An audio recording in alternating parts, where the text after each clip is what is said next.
Assalamualaikum warahmatullahi wabarakatuh. Bapak, Ibu, dan seluruh sahabat aparatur negara dimanapun berada, pernahkah Anda bangun di pagi hari dengan perasaan yang aneh? Bukan karena mimpi buruk, bukan karena alarm yang terlalu keras, tetapi karena ada sesuatu yang terus mengganjal di pikiran. Sesuatu yang terasa sangat nyata, sangat dekat, tetapi juga sangat tidak pasti. Tanggal, hanya sebuah tanggal, tetapi tanggal yang terus muncul di mana-mana. Di grup WhatsApp keluarga, di obrolan kantor, di warung makan siang, bahkan di dalam hati yang paling tenang sekalipun. Tanggal 30 Januari 2026. Nama tanggal ini sudah menjadi semacam mantra, diulang-ulang, dipertanyakan, ditunggu, dan sekaligus ditakuti. Bukan karena ia membawa bencana, bukan karena ia mengancam, tetapi karena ia menjanjikan sesuatu yang terlalu besar untuk diabaikan, tetapi juga terlalu rumit untuk dipahami sepenuhnya. Sejak beberapa bulan lalu, tanggal ini tidak pernah benar-benar hilang dari percakapan kita. Ia muncul di setiap sudut kehidupan aparatur negara. ASN yang baru saja masuk kerja membicarakannya dengan nada penuh harap. Pensiunan yang sudah puluhan tahun tidak ke kantor tiba-tiba kembali bertanya-tanya. Guru yang mengajar di daerah terpencil menelepon keluarganya di kota hanya untuk memastikan apakah informasi yang beredar itu benar. PPPK yang selama ini merasa berada di pinggiran sistem tiba-tiba merasa diperhatikan. Veteran yang sudah lama diam mulai berbicara lagi. Semua membicarakan hal yang sama, kenaikan gaji, penyesuaian pensiun, rapelan 12 bulan, angka-angka yang begitu besar sehingga terdengar hampir tidak nyata. Tetapi ada satu hal yang jarang dibicarakan dengan jujur. Tidak semua yang dijanjikan akan datang dengan mudah. Tidak semua yang terdengar besar akan terasa utuh ketika sampai di tangan. Tidak semua hak akan diterima penuh jika kita tidak memahami bagaimana sistem sebenarnya bekerja. Dan disinilah letak masalahnya. Banyak orang menganggap bahwa kebijakan ini adalah sesuatu yang otomatis, bahwa cukup dengan menjadi ASN, cukup dengan pernah mengabdi, cukup dengan nama terdaftar di sistem, maka semuanya akan berjalan dengan sendirinya. Gaji naik, rapelan cair, rekening terisi, selesai. Tetapi kenyataannya tidak sesederhana itu. Sistem penggajian negara tidak bekerja berdasarkan asumsi, ia bekerja berdasarkan data. Dan data yang tidak diperbarui, data yang tidak lengkap, data yang tidak sesuai adalah risiko yang sangat nyata. Pada tanggal 30 Januari 2026, pemerintah secara resmi memberlakukan perubahan regulasi besar-besaran terkait sistem penggajian dan pensiun aparatur negara. Ini bukan sekadar penyesuaian angka. Ini bukan sekadar kenaikan tahunan yang biasa terjadi. Ini adalah perubahan struktur. Ini adalah reformasi sistemik yang menyentuh hampir seluruh komponen penghasilan aparatur negara, baik yang masih aktif maupun yang telah purna tugas. ASN, PPPK, TNI, Polri, Hakim, guru non-ASN, pensiunan, hingga veteran, semuanya masuk dalam cakupan kebijakan ini. Tidak ada yang dikecualikan, tidak ada yang luput. Tetapi perlu dipahami dengan sangat jelas, tidak semua akan menerima dampak yang sama. Besaran kenaikan berbeda. Waktu pencairan bisa berbeda. Dan yang paling penting, hasil akhir yang diterima setiap individu sangat bergantung pada satu hal yang sering dianggap sepele: ketepatan data dan kepatuhan administratif. Mari kita bicara dengan sangat jujur. Selama ini banyak orang beranggapan bahwa selama namanya terdaftar sebagai ASN atau pensiunan, maka sistem akan otomatis bekerja dengan sempurna. Padahal sistem penggajian negara bekerja berdasarkan logika yang sangat ketat. Setiap angka yang masuk ke rekening adalah hasil dari perhitungan yang melibatkan puluhan variabel. Gaji pokok, tunjangan keluarga, tunjangan kinerja, tunjangan jabatan, semuanya dihitung secara terpisah tetapi saling terkait. Dan jika satu variabel saja tidak valid, sistem tidak akan berani mengeksekusi pembayaran penuh. Ia akan menahan, menandai, dan menunggu verifikasi ulang. Kesalahan kecil seperti status keluarga yang belum diperbarui, rekening bank yang tidak sesuai standar administrasi pemerintah, atau dokumen pendukung yang belum diverifikasi bisa berdampak langsung pada keterlambatan pembayaran. Bahkan dalam beberapa kasus, perhitungan nominal bisa berbeda dari hak yang seharusnya diterima. Bukan karena negara tidak membayar, bukan karena ada yang menggelapkan, tetapi karena sistem tidak menemukan kecocokan. Inilah mengapa kebijakan besar ini tidak bisa hanya dipahami dari sisi nominal kenaikan. Ia harus dipahami sebagai satu paket utuh dari regulasi, mekanisme, administrasi, hingga implikasi jangka panjangnya terhadap keuangan pribadi dan ekonomi nasional. Dan untuk memahami semua itu, kita harus mulai dari hal yang paling mendasar: apa sebenarnya yang berubah. Selama ini sistem penggajian aparatur negara sering dianggap kaku dan lambat, perubahan butuh waktu lama, pembayaran sering tertunda, raplan jika ada dicairkan bertahap atau bahkan ditunda ke tahun berikutnya. Tetapi pada kebijakan kali ini, pemerintah mengambil langkah yang tidak biasa. Rapelan 12 bulan tidak ditunda ke kuartal berikutnya, tidak dicicil, tidak menunggu evaluasi tambahan. Rapelan langsung dicairkan bersamaan dengan implementasi regulasi baru. Artinya, hak yang seharusnya diterima selama 1 tahun penuh akan dibayarkan sekaligus. Bagi sebagian orang, ini bisa berarti jutaan rupiah masuk ke rekening dalam satu waktu. Bagi yang lain, terutama di golongan tertentu, angkanya bisa jauh lebih besar dari yang dibayangkan. Sebagai gambaran, ASN golongan 3 dengan gaji pokok di kisaran tertentu bisa menerima rapelan mendekati 5 juta rupiah. Pejabat eselon 2 dengan struktur gaji dan tunjangan yang lebih tinggi berpotensi menerima rapelan yang nilainya jauh melampaui itu. Sementara pensiunan, yang penyesuaiannya didasarkan pada pangkat terakhir sebelum pensiun, dalam beberapa kasus justru menerima rapelan yang lebih besar dibanding ASN aktif dengan golongan yang sama. Ini bukan kebetulan, ini adalah hasil dari perhitungan ulang sistem pensiun yang selama ini dianggap tidak cukup adaptif terhadap perubahan biaya hidup. Pemerintah menyadari bahwa pensiunan bukan kelompok pasif dalam ekonomi. Mereka tetap berbelanja, mereka tetap menopang keluarga, dan mereka tetap menjadi bagian dari perputaran ekonomi nasional. Namun sekali lagi, angka-angka ini hanya akan menjadi potensi jika tidak diiringi dengan kepatuhan administratif. Tunjangan keluarga, tunjangan anak, tunjangan pasangan, semuanya hanya dibayarkan jika data telah diverifikasi secara resmi. Sistem tidak lagi mentoleransi asumsi. Sistem tidak lagi menerima keterangan lisan. Semua harus berbasis bukti dan dokumen. Bagi penerima dengan rekening non-standar, terutama pensiunan di luar negeri atau yang menggunakan rekening tertentu, mekanisme verifikasi menjadi lebih ketat, bukan untuk mempersulit, bukan untuk menghalangi, tetapi untuk memastikan akurasi dan akuntabilitas. Dalam sistem baru ini, kecepatan pembayaran sangat bergantung pada kelengkapan data. Mereka yang datanya lengkap akan menerima tepat waktu.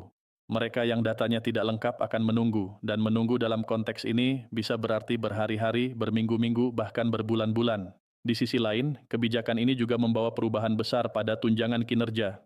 Tunjangan kinerja tidak lagi diperlakukan sebagai tambahan otomatis. Ia dihitung berdasarkan merit dan kelas jabatan dari kelas 1 hingga kelas 17. ASN yang berprestasi, unit kerja yang produktif, akan mendapatkan penyesuaian yang signifikan.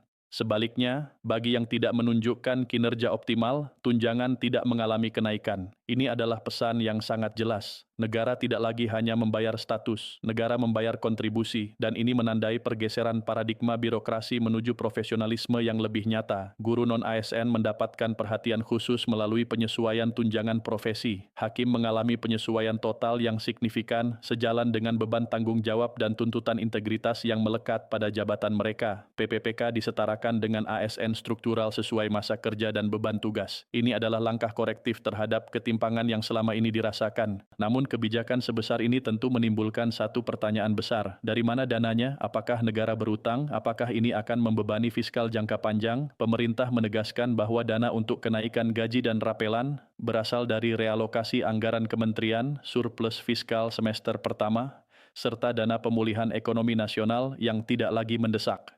Tidak ada utang baru yang digunakan. Ini adalah optimalisasi anggaran, bukan ekspansi utang. Lebih dari itu, kebijakan ini dirancang sebagai penggerak ekonomi. Ketika gaji dan rapelan diterima, konsumsi rumah tangga meningkat. Ketika konsumsi meningkat, usaha kecil bergerak. Ketika usaha bergerak, pajak kembali mengalir ke kas negara. Ini adalah siklus ekonomi yang dirancang dengan perhitungan. Setiap tambahan belanja rumah tangga sebesar 1 triliun rupiah diperkirakan mampu meningkatkan PDB sebesar 0,1%. Dengan total anggaran rapelan dan kenaikan gaji yang mencapai lebih dari 50 triliun rupiah, dampaknya terhadap ekonomi nasional tidak bisa dianggap kecil. Jika dibandingkan dengan negara lain seperti Amerika Serikat, Jepang, dan Jerman, penyesuaian gaji pegawai federal biasanya dilakukan bertahap 2 hingga 4% per kuartal. Di Indonesia, pada sektor tertentu, kenaikan diberikan langsung hingga 200% disertai rapelan 12 bulan. Ini menunjukkan keberanian fiskal dan strategi politik yang sangat terukur. Namun keberanian ini datang dengan tanggung jawab. Setiap penerima gaji dan pensiunan wajib memastikan data pribadi mereka benar dan mutakhir sebelum tanggal 30 Januari 2026. Ini bukan imbauan biasa. Ini adalah syarat mutlak agar hak dapat diterima penuh. Tanggal ini bukan sekadar tanggal pencairan, ia adalah batas administratif. Siapa yang siap siap akan menerima tepat waktu, siapa yang lalai berisiko menunggu lebih lama. Dan disinilah banyak orang mulai lengah. Karena merasa kebijakan ini besar, mereka lupa bahwa sistem tetap berjalan pada detail kecil, padahal justru disitulah penentuannya. Mari kita bicara tentang hal yang paling menentukan, wilayah yang seringkali tidak dibahas secara terbuka, tetapi justru disitulah nasib rapelan dan kenaikan gaji ditentukan. Wilayah administrasi, verifikasi, dan perhitungan real yang terjadi di balik layar sistem penggajian negara. Banyak penerima gaji dan pensiunan beranggapan bahwa selama peraturan presiden telah terbit, maka semuanya akan otomatis berjalan. Padahal dalam praktiknya, sistem penggajian negara bekerja seperti mesin besar yang hanya akan bergerak jika setiap komponen kecilnya berada di posisi yang benar. Satu data yang tidak sinkron bisa menghentikan seluruh proses pencairan untuk satu individu. Setiap kali terjadi kebijakan besar seperti ini, selalu ada 3 kelompok penerima. Kelompok pertama adalah mereka yang menerima penuh, tepat waktu, tanpa kendala. Kelompok kedua adalah mereka yang menerima tetapi tertunda, nominalnya berbeda, atau harus melalui proses koreksi. Kelompok ketiga adalah mereka yang tidak menerima sama sekali pada tahap awal dan baru mendapatkan haknya setelah berbulan-bulan. Perbedaannya hampir selalu sama, bukan soal jabatan, bukan soal kedekatan, tetapi soal kesiapan data. Dalam sistem baru ini, setiap komponen penghasilan dihitung secara terpisah, namun saling terhubung. Gaji pokok dihitung berdasarkan pangkat dan masa kerja, tunjangan keluarga dihitung berdasarkan status pernikahan dan jumlah anak yang tercatat resmi, tunjangan kinerja dihitung berdasarkan kelas jabatan dan evaluasi kinerja unit, rapelan dihitung dari selisih hak lama dan hak baru selama 12 bulan penuh. Masalahnya jika satu komponen saja tidak valid, maka sistem tidak akan berani mengeksekusi pembayaran penuh. Contoh paling sering terjadi adalah status keluarga. Banyak ASN dan pensiunan yang secara administratif masih tercatat lajang padahal sudah menikah. Ada juga yang memiliki anak yang secara usia masih berhak atas tunjangan tetapi belum diperbarui dalam sistem. Selama data ini belum diverifikasi, tunjangan keluarga tidak akan dibayarkan, termasuk raplannya. Kesalahan lain yang sering dianggap sepele adalah rekening bank. Dalam kebijakan kali ini, pemerintah menegaskan bahwa rekening penerima harus sesuai dengan administrasi yang tercatat, nama harus sama, nomor harus aktif, jenis rekening harus sesuai dengan standar pembayaran pemerintah. Bagi pensiunan yang mengganti rekening tanpa pembaruan data, ini menjadi masalah serius. Sistem tidak akan mentransfer dana ke rekening yang tidak terverifikasi meskipun orangnya benar. Akibatnya, dana tertahan bukan karena tidak ada, tetapi karena tidak ada tujuan transfer yang valid. Sekarang kita masuk ke perhitungan rapelan. Ini bagian yang paling banyak disalahpahami. Rapelan 12 bulan bukan angka sembarang, ia bukan hadiah. Ia adalah akumulasi selisih antara hak lama dan hak baru sejak kebijakan seharusnya berlaku. Artinya, setiap orang akan menerima rapelan yang berbeda tergantung selisih gaji dan tunjangan masing-masing. ASN golongan yang sama bisa menerima raplan berbeda. Mengapa? Karena tunjangan kinerja, tunjangan keluarga, dan kelas jabatan bisa berbeda. Bahkan 2 orang dengan pangkat sama, jika berada di unit kerja yang berbeda, bisa menerima rapelan dengan selisih jutaan rupiah. Inilah yang sering memicu kebingungan dan kecemburuan. Padahal sistemnya konsisten, ia hanya menghitung berdasarkan data yang ada. Untuk pejabat struktural, terutama eselon 2 dan 3, rapelan bisa terlihat sangat besar. Ini bukan semata-mata karena gaji pokok, tetapi karena tunjangan jabatan dan kinerja yang mengalami penyesuaian signifikan. Namun sekali lagi, angka besar ini hanya akan cair jika seluruh dokumen administratif telah dinyatakan lengkap. Untuk PPPK, kebijakan ini menjadi tonggak penting. Selama ini PPPK sering merasa berada di posisi setengah. Bekerja penuh, tanggung jawab besar, tetapi hak tidak sepenuhnya setara. Dalam regulasi baru ini, PPPK disetarakan dengan ASN struktural sesuai masa kerja dan beban tugas. Ini berarti perubahan nyata, bukan sekadar simbolik. Namun PPPK juga menghadapi tantangan administratif tersendiri. Banyak data PPPK yang masih tersebar di berbagai sistem, belum sepenuhnya terintegrasi. Jika tidak segera disinkronkan, potensi keterlambatan tetap ada. Guru non-ASN juga berada dalam sorotan. Penyesuaian tunjangan profesi diberikan sebagai bentuk pengakuan terhadap peran strategis mereka. Namun tunjangan ini hanya diberikan jika sertifikasi, jam mengajar, dan status administrasi tercatat lengkap. Satu kekurangan saja bisa menunda pembayaran berbulan-bulan. Hakim mengalami penyesuaian total yang signifikan, termasuk gaji pokok dan tunjangan. Ini adalah respon negara terhadap tuntutan integritas dan independensi peradilan. Namun hakim juga masuk dalam sistem merit yang ketat. Evaluasi kinerja dan kepatuhan administratif menjadi syarat mutlak. Sekarang kita bicara tentang pensiunan, kelompok yang sering merasa paling cemas setiap kali kebijakan baru diumumkan. Bagi pensiunan, penyesuaian dihitung berdasarkan pangkat terakhir sebelum pensiun. Namun yang sering tidak disadari adalah bahwa data pensiun lama seringkali belum diperbarui sesuai sistem terbaru. Ada pensiunan yang masih tercatat dengan data lama, belum sinkron dengan sistem pembayaran baru. Inilah sebabnya pemerintah menekankan verifikasi ulang, bukan untuk mempersulit, tetapi untuk memastikan bahwa hak pensiunan benar-benar dibayarkan sesuai ketentuan terbaru. Dalam beberapa kasus, pensiunan justru menerima penyesuaian yang lebih tinggi dibanding ASN aktif. Ini terjadi karena struktur pensiun dihitung dengan formula yang berbeda dan mempertimbangkan masa pengabdian secara penuh. Namun kembali lagi, semua itu hanya berlaku jika data lengkap. Pensiunan di luar negeri atau dengan rekening non-standar menghadapi mekanisme tambahan. Mereka wajib memastikan keabsahan dokumen dan keaktifan rekening, tanpa itu dana tidak akan ditransfer. Sekarang pertanyaannya, apa yang harus dilakukan oleh setiap penerima gaji dan pensiunan? Jawabannya sederhana tetapi krusial. Pastikan semua data pribadi benar, pastikan rekening bank sesuai, pastikan status keluarga tercatat resmi, pastikan dokumen pendukung lengkap. Jangan menunggu sampai tanggal 30 Januari 2026 berlalu, karena setelah tanggal itu, sistem akan berjalan dan sistem tidak menunggu siapapun. Banyak yang berpikir bahwa jika terlambat maka rapelan akan hangus. Tidak. Hak tidak hangus, tetapi keterlambatan bisa membuat proses menjadi panjang dan melelahkan. Dan dalam beberapa kasus, koreksi memerlukan waktu berbulan-bulan. Tanggal 30 Januari 2026 bukan sekadar tanggal administrasi, ia adalah simbol peralihan. Peralihan dari sistem lama ke sistem baru, dari birokrasi berbasis status ke birokrasi berbasis kinerja, dari asumsi ke verifikasi, dari janji ke implementasi. Mereka yang memahami ini sejak awal akan melangkah lebih tenang. Mereka yang abai akan mengejar dari belakang. Wassalamualaikum warahmatullahi wabarakatuh.